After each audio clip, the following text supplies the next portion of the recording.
ਯਤਨ ਕੀਤੇ ਜਾ ਰਹੇ ਹੈ ਕਿ ਜਿਹੜੇ ਅਸੀਂ ਸੰਗਤ ਨਾਲ ਬਚਨ ਕੀਤਾ ਸੀ ਇਸ ਵਾਰ ਐਗਜ਼ੈਕਟਿਵ ਬੰਦ ਦੇ ਉੱਤੇ ਕਿ ਅਸੀਂ ਸਾਰੇ ਕੰਮ ਪਾਰਦਰਸ਼ੀ ਕਰਾਂਗੇ।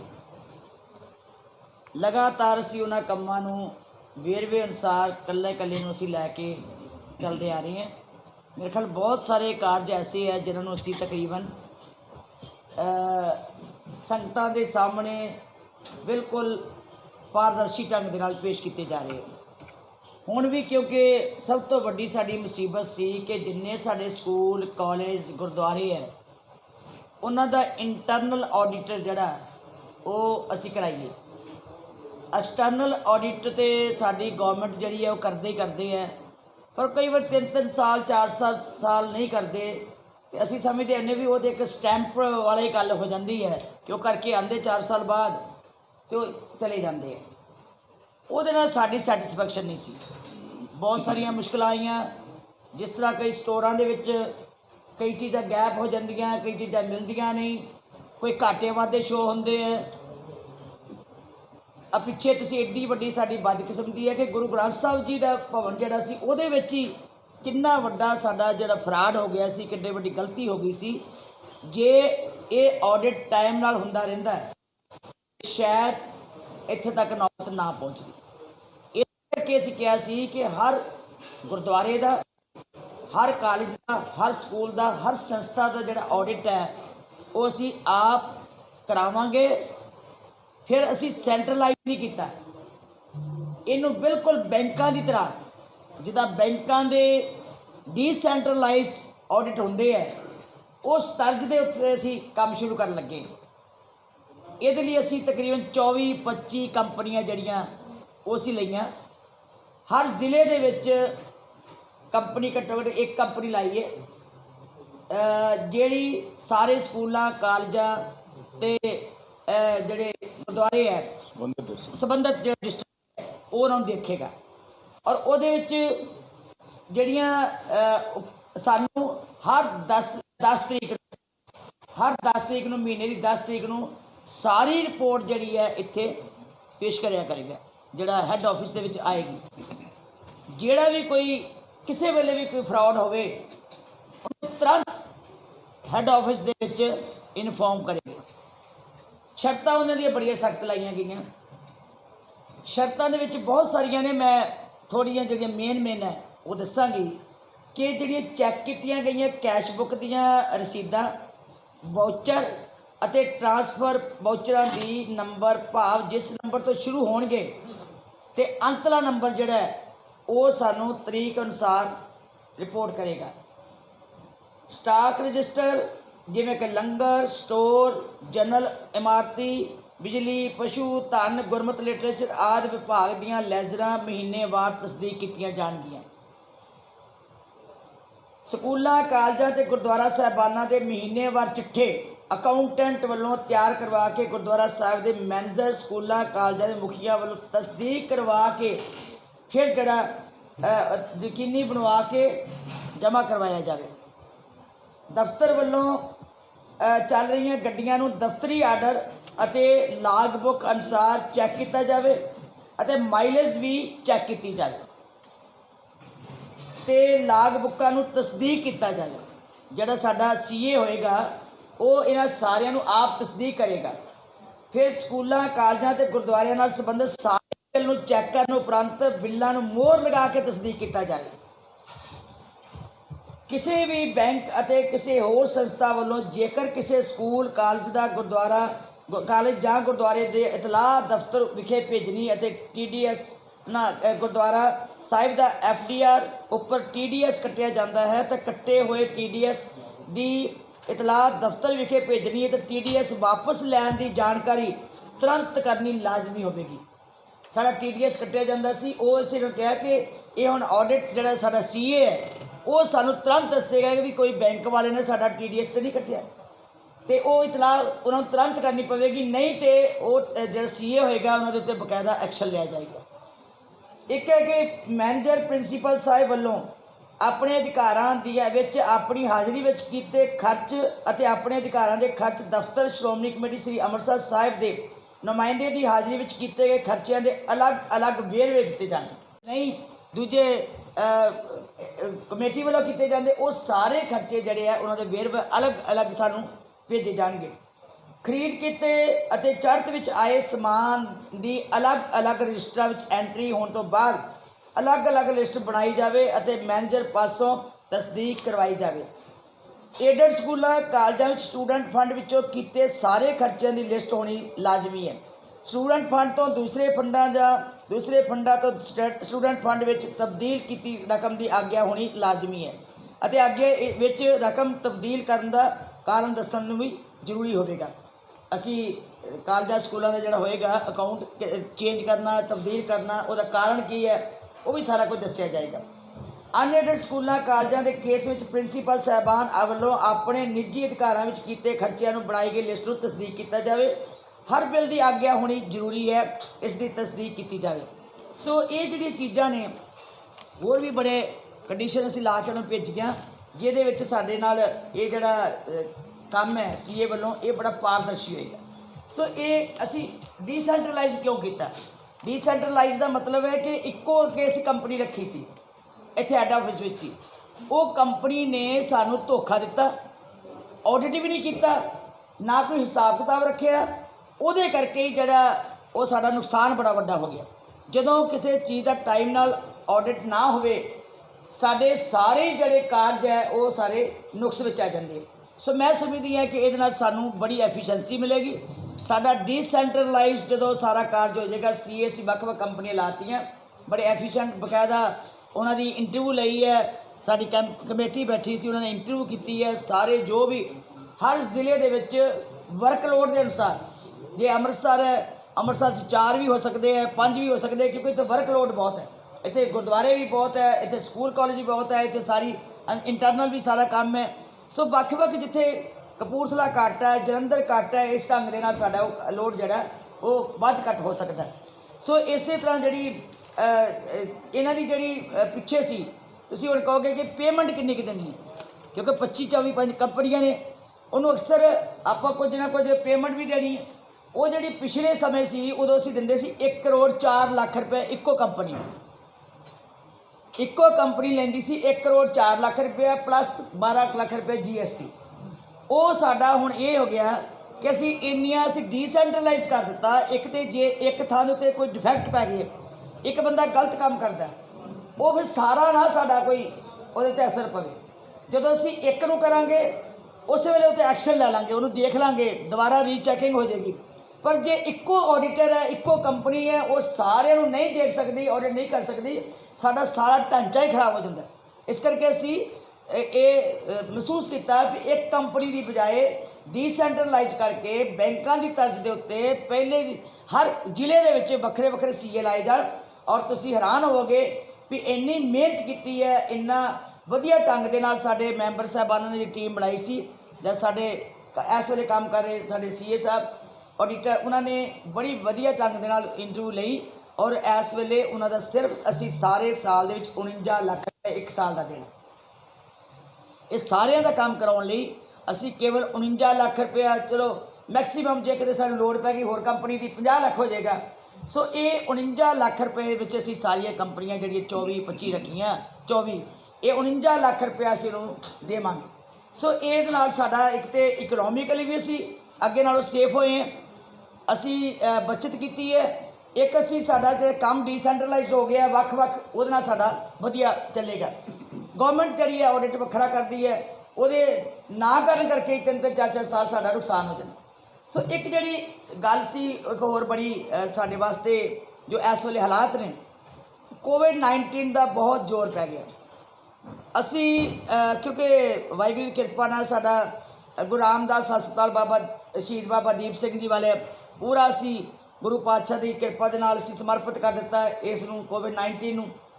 ਉਹਦੇ ਵਿੱਚ ਤਕਰੀਬਨ 100 ਬੈੱਡ ਸਾਡੇ ਤਿਆਰ ਹੈ ਅਤੇ ਇਸ ਵੇਲੇ ਤਕਰੀਬਨ ਕੋਈ 37 ਕੁ ਜਿਹੜੇ ਸਾਡੇ ਵੈਂਟੀਲੇਟਰ ਹੈ ਉਹ ਉੱਥੇ ਕੰਮ ਕਰ ਰਹੇ। ਸਾਰੀ ਅਸੀਂ ਗੈਸ ਦਾ ਪ੍ਰਬੰਧ ਦੂਜਾ ਵੀ ਇਸ ਦੋਵਾਂ ਹਸਪਤਾਲਾਂ ਨੂੰ ਪੂਰੇ ਤੌਰ ਦੇ ਉੱਤੇ ਅਸੀਂ ਪੈਰਾਂ 'ਤੇ ਖੜਾ ਕਰਨ ਲਈ ਸਾਨੂੰ ਹੋਰ ਕੋਈ ਬੋਝ ਨਾ ਹੋਵੇ, ਸਾਨੂੰ ਕੋਈ ਚਿੰਤਾ ਨਾ ਹੋਵੇ। 2 ਅਸੀਂ ਜਨਰੇਟਰ ਲੈ ਰਹੇ हैं। एक जनरेटर ਜਿਹੜਾ ਕਰੋੜ ਰੁਪਏ ਦਾ 1 ਕਰੋੜ ਦਾ ਤਕਰੀਬ 93 ਲੱਖ ਰੁਪਏ ਦਾ। ਔਰ ਮੇਰਾ ਖਿਆਲ ਉਹੀ ਜਨਰੇਟਰ ਜਿਹੜਾ ਹੈ ਉਹ ਸਰਕਾਰ ਨੂੰ ਕੰਪਨੀਆਂ ਜਿਹੜੀਆਂ 1 ਕਰੋੜ 70 ਲੱਖ ਰੁਪਏ ਦਾ ਦੇ ਰਹੀਆਂ। ਔਰ ਅਸੀਂ ਉਹੀ ਸੇਮ ਕਪੈਸਿਟੀ 1000 ਲੀਟਰ ਦਾ ਮੇਰੇ ਖਿਆਲ ਉਹਦਾ ਕਪੈਸਿਟੀ ਹੈ, ਉਹੀ ਅਸੀਂ ਕਪੈਸਿਟੀ ਦਾ 93 ਲੱਖ ਵਿੱਚ ਅਸੀਂ ਲੈ ਰਹੇ। ਉਹ ਬਾਬਾ ਦੀਪ ਸਿੰਘ ਸ਼ਹੀਦ ਹਸਪਤਾਲ ਵਾਸਤੇ। ਦੂਜਾ ਅਸੀਂ ਕਿਉਂਕਿ ਪਲਾਂਟ ਜਿਹੜਾ ਸਾਡਾ ਚਾਲੂ 1 ਹਫ਼ਤੇ ਦੇ ਵਿੱਚ ਸਾਡਾ ਪਲਾਂਟ ਅਸੀਂ ਚਲਾ ਰਹੇ ਲਿਕੁਇਡ ਪਲਾਂਟ ਜਿਹੜਾ ਸਾਡਾ ਬੱਲਾ ਹਸਪਤਾਲ ਹੈ, ਉਹ ਜਿਹੜਾ ਸਾਡਾ ਲਿਕੁਇਡ ਗੈਸ ਦਾ ਪਲਾਂਟ ਹੈ ਸਾਡਾ ਬਿਲਕੁਲ ਬੇਸਮੈਂਟ ਤਿਆਰ ਹੈ। ਬੇਸਮੈਂਟ ਤੋਂ ਇਲਾਵਾ ਸਾਡਾ ਸਾਰਾ ਜਿਹੜਾ ਭਾਰਤ ਸਰਕਾਰ ਦੀਆਂ ਮਨਜ਼ੂਰੀਆਂ ਲੈਣੀਆਂ ਸੀ ਉਹ ਸਭ ਤਿਆਰ ਹੈ, ਮਿਲ ਚੁੱਕੀਆਂ। ਕੰਪਨੀ ਨਾਲ ਗੱਲ ਹੋ ਚੁੱਕੀ ਹੈ। ਗੁਜਰਾਤ ਵਾਲੀ ਕੰਪਨੀ ਜਿਹੜੀ ਕਹਿੰਦੀ ਹੈ ਕਿ ਕਿਉਂਕਿ ਉਹਨਾਂ ਨਾਲ ਸਾਡਾ ਹੋਇਆ ਨੈਗੋਸ਼ੀਏਸ਼ਨ, ਜੋ ਵੀ ਉਹਨਾਂ ਨੇ ਕਿਹਾ ਕਿ ਅਸੀਂ ਲੈ ਕੇ ਆਵਾਂਗੇ ਪਰ ਸਾਨੂੰ ਸਿਕਿਉਰਿਟੀ ਦੀਆਂ ਗੱਡੀਆਂ ਪ੍ਰੋਵਾਈਡ ਕੀਤੀਆਂ ਜਾਣ, ਕਿਉਂਕਿ ਰਸਤੇ 'ਚ ਜਿਹੜੀਆਂ ਸਟੇਟਾਂ ਹੁੰਦੀਆਂ ਜਦੋਂ ਅਸੀਂ ਚੱਲਦੇ ਹੀ ਹਾਂ ਤੇ ਸਟੇਟਾਂ ਸਾਡੇ ਕੋਲ ਖੋਹ ਕੇ ਲੈ ਜਾਂਦੇ, ਡੀਸੀ ਜਿਹੜੇ ਆ ਖੋਹ ਕੇ ਲੈ ਜਾਂਦੇ, ਪਹੁੰਚਣ ਨਹੀਂ ਦਿੰਦੇ। ਕੱਲ੍ਹ ਦਾ ਅਸੀਂ ਉਹਨੂੰ ਕਿਹਾ ਹੋਇਆ, ਡੀਸੀ ਅੰਮ੍ਰਿਤਸਰ ਸਾਹਿਬ ਨੇ ਕਹਿ ਦਿੱਤਾ ਸਾਨੂੰ, ਡਿਪਟੀ ਕਮਿਸ਼ਨਰ ਸਾਹਿਬ ਨੇ, ਖਹਿਰਾ ਸਾਹਿਬ ਨੇ, ਉਹਨਾਂ ਕਿਹਾ ਕਿ ਤੁਸੀਂ ਜਦੋਂ ਉੱਥੋਂ ਸਾਨੂੰ ਤੋਰਨਗੇ ਟੈਂਕਰ ਉਦੋਂ ਅਸੀਂ ਸਾਨੂੰ ਦੱਸ ਦੇਣ, ਅਸੀਂ ਪਹਿਲਾਂ ਹੀ ਗੱਡੀਆਂ ਸਿਕਿਉਰਿਟੀ ਵਾਲੀਆਂ ਉਹਨਾਂ ਦੇ ਅਸੀਂ ਗੁਜਰਾਤ ਹੀ ਭੇਜ ਦਿਆਂਗੇ, ਅਤੇ ਗੁਜਰਾਤ ਗੱਡੀਆਂ ਚੱਲ ਜਾਣਗੀਆਂ। ਇੱਕ ਗੱਡੀ ਅਸੀਂ ਆਪਣੇ ਵੀ ਨਾਲ ਭੇਜਾਂਗੇ ਅਤੇ ਗੌਰਮੈਂਟ ਕੋਲੋਂ ਵੀ ਕਹਿੰਦੇ ਸਿਕਿਉਰਿਟੀ ਭੇਜ ਦਾਂਗੇ ਤਾਂ ਜੋ ਕੋਈ ਡੱਕੇ ਨਾ ਰਸਤੇ 'ਚ। ਅਤੇ ਅਸੀਂ ਉਹਨੂੰ ਬਕਾਇਦਾ ਸੇਫ ਇੱਥੇ 2 ਦਿਨਾਂ 'ਚ ਰੱਖ ਆ ਜਾਂਦੀ ਹੈ ਗੱਡੀ, ਉਹ ਆਏਗਾ। ਉਹ ਸਾਨੂੰ 17 ਰੁਪਏ ਕਿਲੋ ਜਿਹੜੀ ਹੈ 17 ਰੁਪਏ ਕਿਲੋ ਜਿਹੜਾ ਉਹ ਸਰਕਾਰ ਵੱਲੋਂ ਜਿਹੜਾ ਮਿਲੇਗਾ, ਅਸੀਂ ਉਹਨੂੰ 17 ਰੁਪਏ ਦੇਣੇ 1 ਕਿਲੋ ਦੇ ਗੈਸ ਦੇ। ਆਕਸੀਜਨ ਤਿਆਰ ਕਰਨ ਵਾਸਤੇ ਲਿਕੁਇਡ, ਕਿਉਂਕਿ ਰਾ ਮਟੀਰੀਅਲ ਆਏਗਾ ਤੇ ਆਕਸੀਜਨ ਬਣੇਗੀ ਨਾ ਜੀ, ਤੇ ਉਹ ਲਿਕੁਇਡ ਜਿਹੜੀ ਆਕਸੀਜਨ ਹੈ ਉਹ ਪਹੁੰਚੇਗੀ ਸਾਨੂੰ 17 ਰੁਪਏ ਕਿਲੋ ਦੇ ਹਿਸਾਬ ਦੇ ਨਾਲ ਉਹਦਾ ਰੇਟ ਪਏਗਾ, ਅਸੀਂ ਉਹਨੂੰ ਜਿਹੜੀ ਲੈਣੀ ਹੈ। ਸੋ ਮੇਰਾ ਕਹਿਣ ਤੋਂ ਭਾਵ ਹੈ ਕਿ ਉਹਦੇ ਨਾਲ ਵੀ ਉਹਨਾਂ ਨੇ ਕਿਹਾ ਕਿ ਸ਼ਰਤ ਇਹ ਹੈ ਭਾਰਤ ਸਰਕਾਰ ਦੀ ਕਿ ਜੇ ਤੁਸੀਂ ਲਿਕੁਇਡ ਪਲਾਂਟ ਚਲਾਉਣਾ, ਲਿਕੁਇਡ ਗੈਸ ਦਾ ਜੇ ਪਲਾਂਟ ਚਲਾਉਣਾ ਤਾਂ ਉਹਦੇ ਨਾਲ ਇੱਕ ਜਨਰੇਟਰ ਹੋਣਾ ਬਹੁਤ ਜ਼ਰੂਰੀ ਹੈ। ਜਿੱਦਾਂ ਅਸੀਂ ਬਾਬਾ ਦੀਪ ਸਿੰਘ ਸ਼ਹੀਦ ਦੇ ਗੁਰਦੁਆਰੇ 'ਚ ਅਸੀਂ ਆਪਣੇ ਹਸਪਤਾਲ 'ਚ ਰੱਖਣ ਲੱਗੇ ਜਨਰੇਟਰ, ਇੱਦਾਂ ਉਹਨਾਂ ਨੇ ਕਿਹਾ ਕਿ ਇੱਕ ਜਨਰੇਟਰ ਨਾਲ ਬਹੁਤ ਜ਼ਰੂਰੀ ਹੈ। ਉਹਦਾ ਕਾਰਨ ਕਿ ਜੇ ਕਿਤੇ ਉਹ ਪਲਾਂਟ ਬੰਦ ਹੋ ਜੇ, ਜੇ ਆਕਸੀਜਨ ਨਾ ਪਹੁੰਚੇ, ਜੇ ਲਿਕੁਇਡ ਆਕਸੀਜਨ ਨਹੀਂ ਆਉਂਦੀ ਤਾਂ ਕਮ ਸੇ ਕਮ ਤੁਸੀਂ ਆਪਣਾ ਜਨਰੇਟਰ ਚਲਾ ਕੇ ਜਿਹੜੀ ਆਕਸੀਜਨ ਹੈ ਉਹ ਤਿਆਰ ਕਰੋਗੇ, ਜਿੱਦਾਂ ਅਸੀਂ ਇੱਧਰ ਬਣਾਉਂਦੇ ਆਕਸੀਜਨ ਜਨਰੇਟਰ ਜਿਹੜਾ। ਸੋ ਇਹ 2 ਸਾਨੂੰ ਐਮਰਜੈਂਸੀ ਲੈਣੇ ਪਏ, ਇਸ ਕਰਕੇ ਕਿ ਸਾਡੇ ਫਿਰ ਇਹਦੇ ਨਾਲ ਇਹ ਹੋ ਜਾਏਗਾ ਵੀ ਸਾਡੇ ਹਸਪਤਾਲ ਦੋਨੋਂ ਹੀ ਆਕਸੀਜਨ ਅਸੀਂ ਫੁੱਲ ਆਪਣੀ ਤਿਆਰ ਕਰਕੇ ਅਸੀਂ ਹਸਪਤਾਲ ਚਲਾਵਾਂਗੇ। ਸਾਨੂੰ ਫਿਰ ਕਿਸੇ 'ਤੇ ਡਿਪੈਂਡ ਨਹੀਂ ਹੋਣਾ ਪਏਗਾ, ਸਾਡਾ ਨੁਕਸਾਨ ਨਹੀਂ ਹੋਏਗਾ। ਮਾਨਵਤਾ ਦੀ ਸੇਵਾ ਵਿੱਚ ਅਸੀਂ ਜੁਟੇ ਹਾਂ, ਉਹ ਮਾਨਵਤਾ ਦੀ ਸੇਵਾ ਪੂਰਨ ਰੂਪ ਵਿੱਚ ਅਸੀਂ ਵਧੀਆ ਢੰਗ ਨਾਲ ਕਰ ਸਕਾਂਗੇ। ਸਾਡੇ ਚਾਅ ਸੀ ਅਤੇ ਅਸੀਂ ਕੱਲ੍ਹ ਹੀ ਸਾਰਾ ਫੈਸਲਾ ਕੀਤਾ ਜਿਹੜਾ ਉਹ ਸਾਡਾ ਜਿਹੜਾ, ਕਿਉਂਕਿ ਇਹਨੂੰ ਸਮਾਂ ਲੱਗਦਾ ਜਨਰੇਟਰ ਨੂੰ ਬਣਦਿਆਂ ਨੂੰ, ਇਹਨਾਂ 5 ਹਫ਼ਤੇ ਦਾ ਲਿਆ ਸੀ, 1 ਹਫ਼ਤਾ ਖਤਮ ਹੋ ਗਿਆ, 4 ਹਫ਼ਤੇ ਰਹਿ ਗਏ ਆ, ਉਹ ਪਹੁੰਚ ਜਾਣਗੇ ਸਾਡੇ। ਸੋ ਇਹ ਜਿਹੜੀ ਚੀਜ਼ਾਂ ਸੀ ਇਹ ਟੈਕਨੀਕਲੀ ਵੀ ਟਾਈਮ ਲੱਗਦਾ, ਬਣਾਉਣ 'ਤੇ ਵੀ ਟਾਈਮ ਲੱਗਦਾ, ਫਿਰ ਆਉਣ 'ਤੇ ਵੀ ਲੱਗਦਾ, ਪਰ ਅਸੀਂ ਬੜੇ ਟਾਈਮ ਦੇ ਨਾਲ ਇਹ ਸਾਰੇ ਆਰਡਰ ਦਿੱਤੇ ਹੈ ਅਤੇ ਉਹ ਸਾਡਾ ਜਿਹੜਾ ਕੰਮ ਹੈ ਉਹ ਬਹੁਤ ਛੇਤੀ ਚੱਲ ਰਿਹਾ। ਸੋ ਦੋਨੋਂ ਹਸਪਤਾਲ ਸਾਡੇ ਬਹੁਤ ਵਧੀਆ ਢੰਗ ਦੇ ਨਾਲ ਜੋ ਚੱਲਣ, ਮਰੀਜ਼ਾਂ ਨੂੰ ਕੋਈ ਦਿੱਕਤ ਨਾ ਆਵੇ। ਆਕਸੀਜਨ ਦੀ ਜਿਹੜੀ ਇਸ ਵੇਲੇ ਕਮੀ ਆ ਰਹੀ ਹੈ, ਸ਼ਾਰਟੇਜ ਆ ਰਹੀ ਹੈ, ਜਿਹੜਾ ਦੁਨੀਆ ਤਰਾਹ ਕਰ ਰਹੀ ਹੈ, ਉਹ ਸਾਰੀ ਮੁਸੀਬਤ ਨਾਲ ਅਸੀਂ ਟਾਕਰਾ ਕਰ ਸਕੀਏ। ਤੀਜੀ ਜਿਹੜੀ ਇਹਦੇ ਨਾਲ ਹੋਰ, ਕਿਉਂਕਿ ਇੱਥੇ ਅੰਮ੍ਰਿਤਸਰ 'ਤੇ ਅਸੀਂ ਸਾਰ ਲਵਾਂਗੇ, ਸਾਡੇ ਹਸਪਤਾਲਾਂ ਵਿੱਚ ਆਕਸੀਜਨ ਆਏਗੀ, ਸਾਡੇ ਮਰੀਜ਼ ਆਉਣਗੇ, ਅਸੀਂ ਉਹਨੂੰ ਦੇਖਾਂਗੇ। ਤੀਸਰੀ ਜਿਹੜੀ ਅਸੀਂ ਗੱਲ ਸੋਚੀ ਹੈ ਕਿ ਅੱਜ ਲੁਧਿਆਣੇ 'ਚ ਬੜਾ ਜ਼ੋਰ ਹੈ ਕੋਵਿਡ-19 ਦਾ, ਅੱਜ ਮਾਲਵੇ 'ਚ ਬੜਾ ਜ਼ੋਰ ਹੈ ਕੋਵਿਡ-19 ਦਾ, ਉਹਦੇ ਵਾਸਤੇ ਅਸੀਂ ਜਿਹੜਾ ਅਸੀਂ ਆਪਣੇ ਕਨਸੈਂਟਰੇਟਰ ਜਿਹੜੇ ਹੈ ਉਹ ਖਰੀਦ ਰਹੇ ਹਾਂ। ਸਾਨੂੰ ਕੱਲ੍ਹ ਹੀ ਅਮਰੀਕਾ ਤੋਂ ਇੱਕ ਸਹਿਜਧਾਰੀ ਸਿੱਖ ਸੀ, ਉਹ ਕੁਵੈਤ ਤੋਂ ਉਹਨਾਂ ਦਾ ਇੱਕ ਦੋਸਤ ਸੀ, ਉਹਨਾਂ ਨੇ 200 ਕਨਸੈਂਟਰੇਟਰ ਜਿਹੜੇ ਹੈ ਉਹ ਸਾਨੂੰ ਸੇਵਾ ਵਿੱਚ ਭੇਜਣਗੇ। ਸਰ ਉਹ ਖਰੀਦ ਲਏ ਹੈ ਅਤੇ ਉਹਨਾਂ ਨੇ ਉੱਥੋਂ 200 ਕਨਸੈਂਟਰੇਟਰ ਸਾਨੂੰ ਉੱਥੋਂ ਆ ਰਹੇ ਹੈ, ਪਰ ਉਹ ਆਣੇ ਕਦੋਂ ਪਹੁੰਚਣ, ਕਿਉਂਕਿ 2 ਦਿਨ ਲੱਗਣ, 3 ਦਿਨ ਉਹ ਜਹਾਜ਼ ਉਹਨਾਂ ਤੋਂ ਬੰਦ ਹੋਏ, ਉਹ ਦੇਖ ਰਹੇ ਵੀ ਅਸੀਂ ਕਿਸ ਢੰਗ ਨਾਲ ਭੇਜੀਏ। ਹਾਂਜੀ, ਆਕਸੀਜਨ ਇਹ ਜਿਹੜੀ ਨੈਚੁਰਲ ਆਕਸੀਜਨ ਬਣਦੀ ਨਾ, ਜਿੱਦਾਂ ਉਹ ਆਪਣੇ ਆਪ ਹੀ ਬਣਾਉਂਦੇ, ਉਹਦੇ 'ਚ ਕੋਈ ਬਿਜਲੀ ਲੱਗ ਜਾਣੀ ਹੈ ਬਿਜਲੀ ਦੇ ਨਾਲ, ਉਹ ਹਵਾ 'ਚੋਂ, ਉਹ ਏਅਰ ਵਿੱਚੋਂ ਨਾ ਬਣਾਉਣੀ। सो वो असी साढ़े फिर भी 14 अज सानू मिल जाने असी 25 25 50 बैड असी ला रहे हैं। दीवान हाल लै लिया आलमगीर का साडा 100 बैड जड़ा वो इतों चल पिया सवेर का तो सवेरे 25 बैड जड़े है वो आलमगीर दीवान हाल के जाके सैट हो रहे उत्थे असी क्योंकि 25 25 लाने लगे पहला एक तो उत्थे लाने लगे आलमगीर दूजा असी तख्त श्री दमदमा साहिब उत्थे का दीवान हाल वरतन लगे हैं। तीजा जे लोड़ पई आनंदपुर साहब जिद्दां जिद्दां दी कोई देखा कित्थे कित्थे ज़्यादा मुसीबत है उस ढंग दे नाल करांगे उत्थे क्योंकि किन्ने क लोग आंदे है किन्ने क लोगों की तकलीफ है इस समय दे नाल असीं वधा भी सकते हैं तो असीं होर भी असीं कंसनट्रेटर जड़े है वो जड़े हवा दे विचों जिन्हां ने ऑक्सीजन तैयार करके देनी है वो असीं होर भी खरीद रहे हैं। जिन्नी लोड़ पैगी भावें 200 की लोड़ पवे भावें 300 की भावें 400 की जिन्नी लोड़ पैगी मैं फ्री हैंड कह दिता अपने वाइस चांसलर साहब नूं भी जिथे भी किते तुहानूं लगदा कि उत्थे ज़्यादा लोड़ है उत्थे तुसीं होर लैके आओ। सो ये आलमगीर साहब चले गए ने बैड चले गए सारा समान चला गया कल नूं असीं पूरा सैट करके हाँ कोविड करोना वार्ड जड़े पूरा उत्थे अच्छा साडियां हस्पतालों इन्हां दोवां हर दीवान हाल दे विच 2 टीमां साडियां काम करनगियां 6-6 घंटे वास्ते नर्सस डॉक्टर एक डॉक्टर होएगा नाल बाकी नर्सस होणगियां ये कल तो जी मैं अज समान भेजता कल मैं आप जावांगी ऑपरेशनल करा के आऊँगी। सो ये चीज़ां जड़ियां कल नूं असीं मैं उत्थे पहुँच रही है समान साडा पहुँच गया तो असी क्योंकि ये ध्यान रखने की बड़ी लोड़ है। कई बार तो होंदा ना कई लै जाते चुक चुक के 5 लीटर का 3 लीटर का घर लै जाते हैं। हुण देखो एक मरीज़ है वो ऑक्सीजन 90-95 तो नहीं जा रही इट मीनस कि सानूं देखना पेगा नर्स नूं ध्यान रखना पेगा भी क्यों नहीं जा रही ये तो लगता कि वो अंदर ज़्यादा नुक्स है उन्होंने ट्रीटमेंट की लोड़ है फिर उन्होंने दसिया जाएगा कि तुहाडा मरीज़ इस वेले इनू जाना पेगा वेंटीलेटर के उत्ते ये सीरीयस कंडीशन है क्योंकि ये 1 लैवल 2 लैवल 3 लैवल जोड़ा फर्स्ट लैवल सैकेंड लैवल है उन्होंने ये ट्रीट करेगा।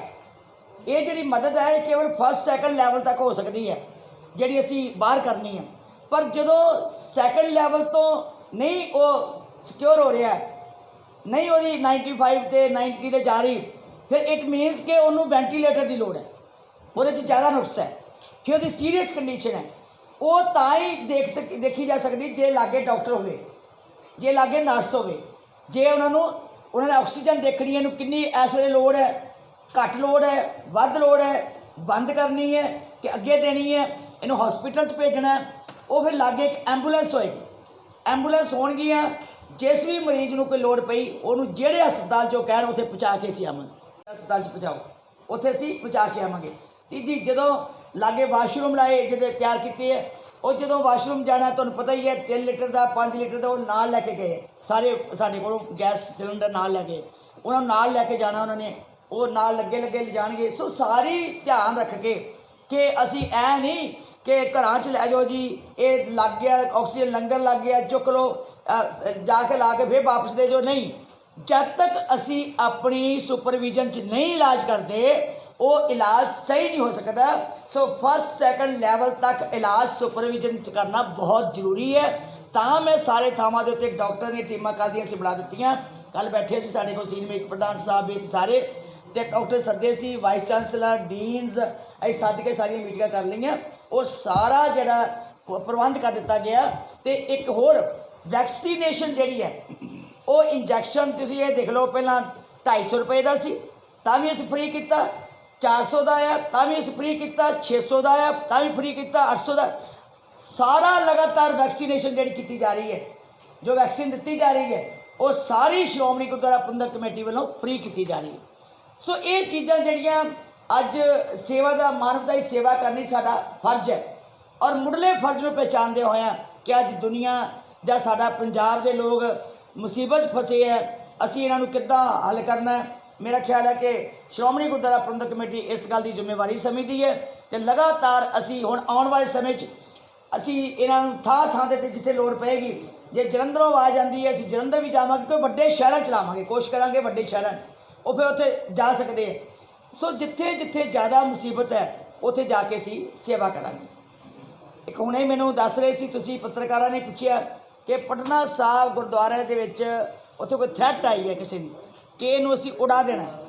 ਬੜਾ ਅਫਸੋਸ ਹੈ ਕਿ ਇਹ ਦੁਸ਼ਮਣ ਲੋਕ ਜਿਹੜੇ ਪੰਥ ਵਿਰੋਧੀ ਜਾਂ ਧਰਮ ਵਿਰੋਧੀ ਜਾਂ ਗੁਰੂ ਅਸਥਾਨਾਂ ਦੇ ਵਿਰੋਧੀ ਲੋਕ ਹੈ, ਇਹ ਸ਼ੁਰੂ ਤੋਂ ਬੜਾ ਕੁਝ ਕਰਦੇ ਆਏ।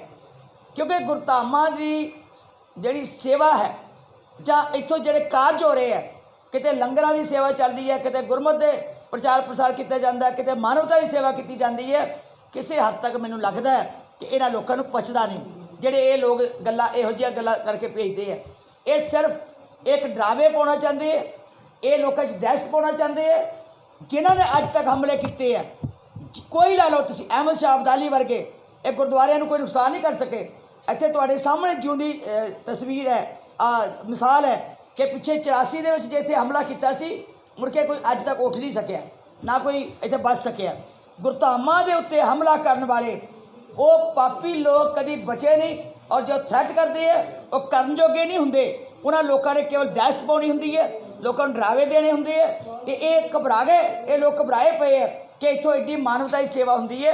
ਇਹ ਮਾਨਵਤਾ ਦੀ ਸੇਵਾ ਜਿਹੜੀ ਹੈ ਇਹ ਇਹਨਾਂ ਜਗਦੇ ਹੋਏ ਮਹਾਨ ਸੰਸਥਾਵਾਂ ਨੂੰ ਕਦੀ ਬੁਝਾ ਨਹੀਂ ਸਕਦੇ।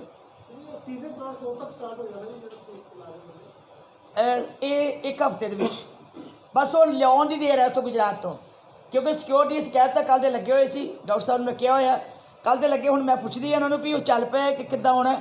ਮੇਰਾ ਖਿਆਲ ਹੈ ਕਿ ਜਦੋਂ ਪਹੁੰਚ ਗਿਆ ਟੈਂਕਰ ਉਦੋਂ ਸਟਾਰਟ ਹੋ ਜਾਣਾ। ਪੰਜਾਬ 'ਚ ਪਹਿਲਾਂ ਲਾਈਟ ਕਰਫਿਊ ਚੱਲ ਰਿਹਾ ਸੀ, ਫਿਰ ਵੀਕਐਂਡ ਲਾਕਡਾਊਨ ਸ਼ੁਰੂ ਹੋਇਆ, ਹੁਣ ਸਾਰਾ ਬਾਜ਼ਾਰ ਬੰਦ ਕਰ ਦਿੱਤਾ ਕਿ ਸੰਭਾਵਨਾ ਹੀ ਕਿ ਮੁਕੰਮਲ ਲਾਕਡਾਊਨ ਲੱਗ ਸਕਦਾ ਹੈ। ਇੱਕ ਸਵਾਲ ਹੈ ਕਿ ਆਮਦ ਜਿਹੜੀ ਸੰਗਤ ਦੀ ਘਟੀ ਹੈ ਕਿਤੇ ਨਾ ਕਿਤੇ, ਇਹਨਾਂ ਪਾਬੰਦੀਆਂ ਹੀ ਚੱਲਦੇ ਆ, ਤਾਂ ਗੁਰੂ ਕੀ ਗੌਰਵ ਦੀ ਆਮਦਨ ਕਿੰਨੀ ਘਟੀ, ਗੁਰਦੁਆਰਾ ਸਾਹਿਬਾਨ ਦੀ ਆਮਦਨ ਕਿੰਨੀ ਘਟੀ ਹੈ? ਦੇਖੋ, ਇਹ ਤਾਂ ਪਿੱਛੇ ਮੈਂ ਬਜਟ ਵੀ ਜੋ ਪੇਸ਼ ਕੀਤਾ ਸੀ ਅਸੀਂ ਉਦੋਂ ਵੀ ਦੱਸਿਆ ਸੀ ਵੀ 233 ਕਰੋੜ ਰੁਪਏ ਦਾ ਪਿਛਲੇ ਸਾਲ ਸਾਨੂੰ ਬਹੁਤ ਵੱਡਾ ਨੁਕਸਾਨ ਹੋਇਆ ਸੀ, ਕਿਉਂਕਿ ਗੋਲਕਾਂ ਦੇ ਸਿਰ 'ਤੇ ਸ਼੍ਰੋਮਣੀ ਗੁਰਦੁਆਰਾ ਪ੍ਰਬੰਧਕ ਕਮੇਟੀ ਸਾਰੇ ਕਾਰਜ ਹੈ। ਸਾਡੀਆਂ ਨਾ ਕੋਈ ਗਰਾਂਟਾਂ ਆਉਣੀਆਂ ਹੁੰਦੀਆਂ, ਨਾ ਅਸੀਂ ਕਿਤੇ ਸ਼੍ਰੋਮਣੀ ਕਮੇਟੀ ਅੱਜ ਤੱਕ ਮੈਨੂੰ ਲੱਗਦਾ ਕਿਤੇ ਮੰਗਣ ਤੱਕ ਵੀ ਨਹੀਂ ਜਾਂਦੀ। ਅਪੀਲ ਜ਼ਰੂਰ ਪਾਉਂਦੀ ਹੈ, ਅਪੀਲ ਪਾ ਦਿੰਦੇ ਅਸੀਂ, ਕਿਉਂਕਿ ਸਾਡੀ ਮਰਿਆਦਾ ਨਹੀਂ। ਇਹ ਜ਼ਿੰਮੇਵਾਰ ਸੰਸਥਾ ਹੈ। ਅਸੀਂ ਜਿੱਥੇ ਗੁਰਧਾਮਾਂ ਦੀ ਸੇਵਾ ਸੰਭਾਲ ਕਰਨੀ ਹੈ, ਮਾਨਵਤਾ ਦੀ ਸੇਵਾ ਸੰਭਾਲ ਕਰਨੀ ਹੈ, ਮਾਨਵਤਾ ਦੀ ਸੇਵਾ ਕਰਨੀ ਹੈ, ਉਹਦੇ ਸਕੂਲਾਂ ਕਾਲਜਾਂ ਨੂੰ ਵੀ ਚਲਾਉਣਾ। 63 ਕਰੋੜ ਰੁਪਏ ਦਾ ਘਾਟਾ ਸਾਨੂੰ ਕਾਲਜਾਂ ਸਕੂਲਾਂ 'ਚ ਪਿਆ ਸੀਗਾ, ਉਹ ਵੀ ਅਸੀਂ ਪੂਰਾ ਕਰਨਾ ਹੁੰਦਾ ਅਤੇ ਕਰਨਾ ਹੁੰਦਾ ਗੋਲਕਾਂ ਦੇ ਸਿਰ ਦੇ ਉੱਤੇ। ਔਰ ਪਿਛਲੇ ਸਮੇਂ ਦੇ ਵਿੱਚ ਸਾਡਾ ਜਿਹੜਾ ਘਾਟਾ ਸੀ ਅੱਜ ਤੱਕ ਸਾਡੇ ਕੋਲੋਂ ਪੂਰਾ ਨਹੀਂ ਹੋ ਰਿਹਾ। ਹੁਣ ਜਿਹੜਾ ਵਾਹਿਗੁਰੂ ਸੱਚੇ ਪਾਤਸ਼ਾਹ ਰਜ਼ਾ ਤਾਂ ਉਹਦੀ ਹੈ, ਮੌਜ ਉਹਦੀ ਹੈ, ਪਰਮਾਤਮਾ ਕਰੇ ਸੁੱਖ ਦੇ ਦਿਨ ਆਉਣ, ਕਿਉਂਕਿ ਜਿੰਨੀ ਵੱਧ ਆਮਦਨ ਆਏਗੀ, ਜਿੰਨੀ ਵੱਧ ਸੰਗਤ ਆਏਗੀ, ਉਹਨੇ ਅਸੀਂ ਕਾਰਜ ਵੀ ਵੱਡੇ ਕਰਾਂਗੇ। ਹੁਣੇ 400 ਸਾਲਾ ਮਨਾਇਆ, ਇਹਦੇ ਕਰਕੇ ਜਿਹੜੇ ਸਾਡੇ ਮਨ ਦੇ ਚਾਅ ਵੀ ਸੀ ਕਈ ਉਹ ਵੀ ਵਿੱਚ ਰਹਿ ਗਏ। ਬਹੁਤ ਕੁਝ ਕਰਨ ਨੂੰ ਜੀ ਕਰਦਾ ਸੀ, ਉਹ ਵੀ ਵਿੱਚ ਰਹਿ ਗਏ, ਪਰ ਕੀਤਾ ਕੁਝ ਨਹੀਂ ਜਾ ਸਕਦਾ, ਕਿਉਂਕਿ ਇਹ ਪਰਮਾਤਮਾ ਸੁੱਖ ਲਿਆਵੇ। ਨਾਲ ਸਾਡੀ ਲਹਿਰ ਬਹਿਰ ਹੈ। ਜੋ ਸੰਗਤ ਘਟ ਗਈ ਤੇ ਗੋਲਕਾਂ ਦੇ ਨੈਚੁਰਲੀ ਹੈ ਕਿ ਬਹੁਤ ਘਟ ਜਾਂਦੀਆਂ, ਜਿੰਨਾ ਸਾਡਾ ਖਰਚਾ ਨਹੀਂ ਕਰਦਾ, ਖਰਚਾ ਵੱਧਦਾ ਮੁਸੀਬਤਾਂ 'ਚ। ਹੁਣ ਅੱਜ ਜਿਹੜੀ ਇਹ ਕਰੋਨਾ ਦੀ ਗੱਲ ਹੈ, ਅਸੀਂ ਜਨਰੇਟਰ ਵੀ ਲੈ ਰਹੇ ਹਾਂ, ਅਸੀਂ ਵੈਕਸੀਨ ਵੀ ਦੇ ਰਹੇ ਹਾਂ, ਅਸੀਂ ਕੰਸੈਂਟਰੇਟਰ ਵੀ ਲੈ ਰਹੇ ਹਾਂ, ਅਸੀਂ ਪਲੰਗ ਵੀ, ਸਭ ਕੁਝ ਜੋ ਅਸੀਂ ਲੈ ਕੇ ਖਰਚ ਕਰ ਰਹੇ ਹਾਂ। ਇਹ ਤਾਂ ਖਰਚੇ ਚੱਲਣੇ ਹੀ ਹੈ। ਜਦੋਂ ਖਰਚੇ ਉੱਦਾਂ ਹੀ ਰਹਿਣੇ ਹੈ, ਖਰਚੇ ਵੱਧ ਜਾਣੇ ਹੈ, ਲੇਕਿਨ ਸਾਡੀ ਆਮਦਨ ਜਿਹੜੀ ਹੈ ਉਹ ਜੋ ਘਟਦੀ ਹੈ, ਸਾਡੇ 'ਤੇ ਬਹੁਤ ਵੱਡਾ ਅਸਰ ਪੈਂਦਾ। ਵਿਦੇਸ਼ਾਂ ਤੋਂ ਵੀ ਦੇਸ਼ ਦੇ ਹੋਰਨਾਂ ਵਿਦੇਸ਼ਾਂ ਤੋਂ ਜਾਂ ਦੇਸ਼ ਦੇ ਹੋਰਨਾਂ ਰਾਜਾਂ ਤੋਂ ਸੰਗਤ ਆ ਨਹੀਂ ਸਕਦੀ, ਚਾਹ ਕੇ ਵੀ ਨਹੀਂ ਆ ਪਾ ਰਹੀ, ਕੀ ਅਪੀਲ ਕਰਨੀ ਚਾਹੋਗੇ ਰਿਗਾਰਡਿੰਗ ਕੰਟਰੀਬਿਊਸ਼ਨ? ਮੈਂ ਸਾਰੇ ਜਿੰਨੇ ਵੀ ਦਾਨੀ ਸੱਜਣ ਹੈ ਜਾਂ ਕੋਈ ਗੁਰੂ ਨਾਨਕ ਨਾਮ ਲਿਓ ਸੰਗਤ ਸੇਵਾ ਕਰਨੀ ਚਾਹਵੇ, ਮੈਂ ਬੇਨਤੀ ਕਰਾਂਗੀ ਕਿ ਆਓ, ਅੱਜ ਮਾਨਵਤਾ ਦੀ ਸੇਵਾ ਦੀ ਲੋੜ ਹੈ, ਅੱਜ ਗੁਰਧਾਮਾਂ ਦੀ ਸੇਵਾ ਸੰਭਾਲ ਕਰਨ ਦੀ ਲੋੜ ਹੈ। ਇਹ ਇਕੱਲਾ ਪ੍ਰਧਾਨ ਸ਼੍ਰੋਮਣੀ ਕਮੇਟੀ ਜਾਂ ਮੈਂਬਰ ਹੀ ਨਹੀਂ ਕਰ ਸਕਦੇ, ਇਹ ਸਾਰੀ ਸੰਗਤ ਦੇ ਕਾਰਜ ਨੇ। ਸਾਰੀ ਸੰਗਤ, ਕਿਉਂਕਿ ਵਿਦੇਸ਼ਾਂ ਤੋਂ ਤੁਸੀਂ ਨਹੀਂ ਆ ਸਕਦੇ, ਸਾਨੂੰ ਪਤਾ ਹੈ, ਇੱਥੇ ਨਹੀਂ ਪਹੁੰਚ ਸਕਦੇ। ਹਰ ਵਿਅਕਤੀ ਨੂੰ, ਹਰ ਵੀਰ ਨੂੰ, ਹਰ ਭੈਣ ਨੂੰ ਮੇਰੀ ਬੇਨਤੀ ਹੈ, ਜਿੰਨਾ ਤੁਸੀਂ ਸੇਵਾ ਵਿੱਚ ਹਿੱਸਾ ਪਾ ਸਕੋ, ਉਨੀ ਵੱਧ ਸੇਵਾ ਅਸੀਂ ਦਿਲ ਖੋਲ੍ਹ ਕੇ ਕਰ ਸਕਦੇ ਹਾਂ।